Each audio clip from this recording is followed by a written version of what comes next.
veru mnoho Slovákov dokázalo v posledných rokoch prísť k rozprávkovým peniazom. A to už prácov alebo všelijako inak. Skúsenosť však ukazuje, že ešte viac Slovákov dokáže o peniaze poprípade iné hodnoty veľmi ľahko prísť. V Dolnom Kubíne nakrúcal Ľubo Lazový.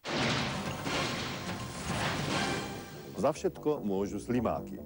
Oni sú príčinou neúspešného podnikania, fatálneho dlhu a napokon straty strechy nad hlavou. V 90. rokoch sme chceli začať s podnikania, aj začali sme, pestovanie slimákov. A keďže sme nemali toľko peňazí, tak sme si požičali na to. Bol to doktor Polák, ktorý nám požičal 148 000 korún, ktoré potom následne od nás žiadal. Museli sme hľadať nejaké kontakty, aby sme mohli peniaze vrátiť a splatiť túto dlžobu. A tak sme sa dostali vlastne prostredníctvom pána doktora Bucha najskôr k pánu Žúborovi, ktorý bol tu u nás s pánom doktorom Buchom a dohodli sa podmienky na zmluve. Keď sme prišli k notárovi Kleňovi, sedel tam úplne iný človek, Štrbáň, ktorý je vlastne strojcom nášho nešťastia celého. Bola pripravená notárska zápisnica doktorom Buchom, ale túto Štrbáň neakceptoval, že on si urobí svoju zápisnicu a bude si klásť svoje podmienky. Aké boli tie podmienky Jozefa Štrbáňa?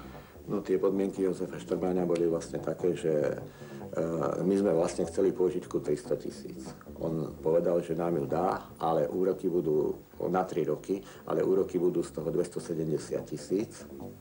Ale v notárskej zápisnici, že sa uvedie, že nám dal vlastne celú sumu 570 000. Bezúročne. Áno, je to uvedené aj v notárskej zápisnice.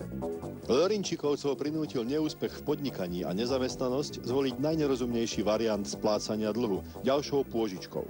Nevedeli, alebo možno radšej vedieť nechceli, že je to cesta do smrtiacej špirály. Malý dlh sa splatí väčšou pôžičkou, tá narastie o úroky, splatí sa ešte väčšou pôžičkou, ktorá tiež narastie o úroky a tak to ide ďalej, až kým sa odtrhne ucho.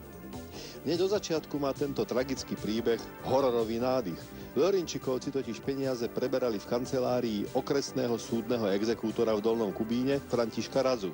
Prečo sa to celé dialo u exekútora? Tam on osobne vyrovnával tento dlh. Prečo, neviem. A on tvrdí dokonca, že Polák vás ešte nedal na súd a ešte za Poláka ste ešte nemali exekúciu. Nie, Polák nás dal vlastne, u Radzu sme boli takisto u Poláka. Polák nás dal vlastne Radzovi. Hej, a bez súdu? Tak. Nebol súd? Súd nebol. Prečo ste potom boli u exekútora? Už sme zo strachu, už sme nevedeli fakt, ako ďalej, čo robiť. Vyplatením tzv. Bezúročnej pôžičky u exekútora sa začalo čosi, čo nám pripomína podivnú reťaz odovzdávania si budúcich obetí, manželov Lerinčikovcov.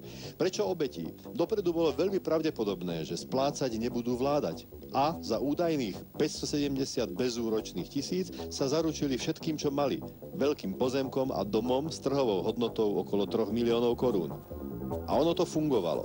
Lerinčikovci 5 mesiacov neplatili splátky. Po 5 mesiacoch chceli zaplatiť. V súlade so zmluvou, kde stojí, že stačí zaplatiť raz za pol roka. Ale už bolo neskoro. 29.10.2003 dal návrh Štrbáň na vykonanie exekúcie exekútorovi Radzovi.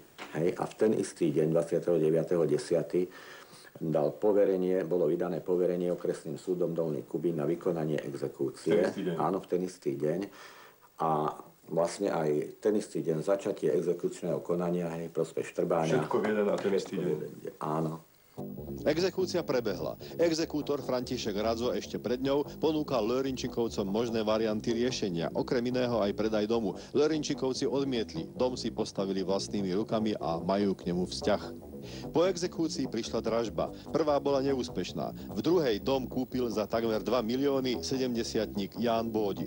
Lerinčikovci sa odmietli odsťahovať a dnes im hrozí väzenie za neoprávnený zásah do majetkových práv k domu, bytu a nebytovému priestoru. Bol by to celkom obyčajný príbeh, nebyť niekoľkých skutočností. Prvý veriteľ dohodil nového veriteľa. Peniaze sa preberali u exekútora, hoci ešte vôbec nešlo o exekúciu. Okresný súd za jediný deň stihol urobiť všetky úkony, ktoré inak trvajú týždne. Jediným vydražiteľom je Ján Bódi, otec podpredsedníčky okresného súdu v Dolnom Kubíne Renáty Kňazúrovej. Podpredsedníčka okresného súdu po dražbe osobne navštívila Lörinčikovcov a odmietla akúkoľvek dohodu. Súdny exekútor František Radzo s nami pred kamerou hovoriť odmietol. Pokúšali sme sa skontaktovať s veriteľom Jozefom Štrbáňom. Lörinčikovci, pamätáte sa na nich? Áno. No, mali by ste čas, keby sme za vami dobehli? Ja som mimo služobne, takže... Nerozumiem. Ja som mimo služobne. Váš otec tvrdil, že ste v Podbieli.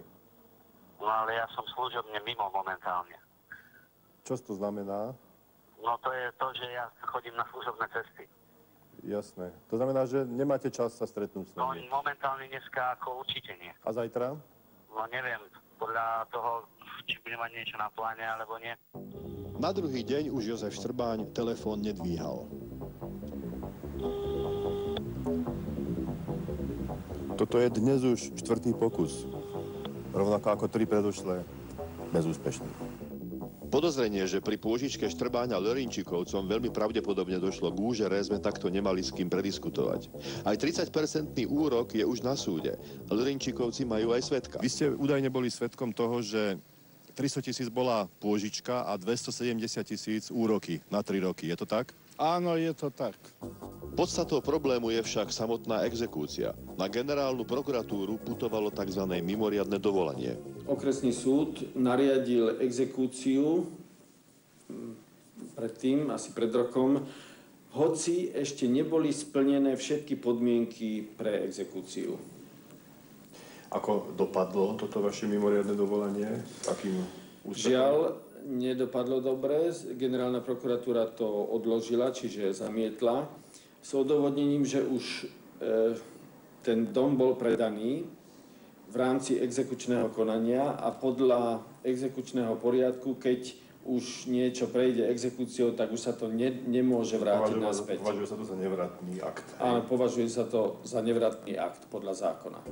Podpredsedníčka okresného súdu Dolný Kubín, dcéra vydražiteľa Lörinčikovského domu Jozefa Bódiho, náhle ochorela práve keď sme s ňou chceli hovoriť. Pani doktorka leží v horúčke, telefon mi nedala a povedala, že tá záležitosť s tým domom to je vecový jej oca a na neho kontakt nemáme, takže... Prosím vás, ako vedela, o čo mi ide? Toto Ja je neviem, záhada. možno tušila, alebo čo. Tak vám ďakujem za spoluprácu. Dovidenia. Sekundu, počkajte. Napokon nám z toho vyliezla pointa ako z lacnej detektívky. Nikomu z ľudí okolo podpredsedničky okresného súdu v Dolnom Kubíne sme nepovedali, o čo ide, napriek tomu všetci všetko vedeli.